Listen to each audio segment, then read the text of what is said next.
د ایران ولسمشر حسن روحاني د چهارشنبې په ورځ وویل هیواد به اضافي غني شوي یورانیم او درنې اوبه وساتي. ښاغلي روحاني د خپل اټومي قرارداد د نویو شرایطو لپاره 8 ورځې وخت وټاکه.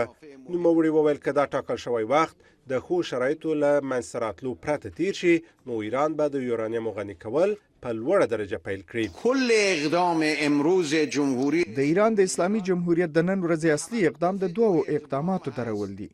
موږ به د دوو شیانو پلورل بند کړو. موږ به له نن ورځې وروسته نه خپل غني شوي یورانیم او نه هم درنې اوبه وپلورو.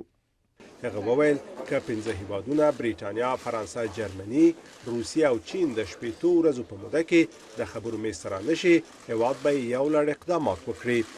اگر اونها پای میز مذاکره که 5 هیوادونه د خبرو میز ته راشي او موږ له هغوی سره دې نتیجې ته ورسیږو چې زموږ اصلي منافع په ځانګړې توګه د تیلو خرڅلاو او بانکي اړیکې ترسره شي نو بیرته به د پیل پړاو ته ستانه شو.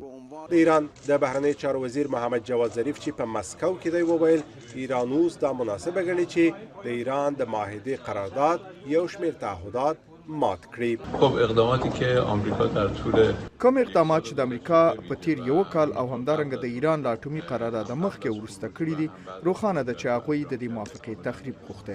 ایران د امریکا د دې سیاست په مقابل کې د ستراتیژیکه صبر څخه کار اخیستی خو له بده مرغه اروپایي ټولنې او نورو هیوادونو دا توان نه درلود چې د امریکا د فشارونو په وړاندې ودرېږي.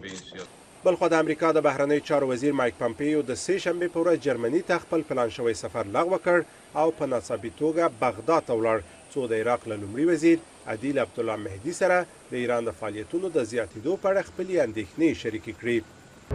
امریکا به هر وخت او په هر ځای کې د خپلو ګټو څخه دفاع وکړي. موږ هر وخت غواړو متيقن اوسو چې د ځواک جوړښت لرو او باور لرو چې هدف ته ځان رسولی شو.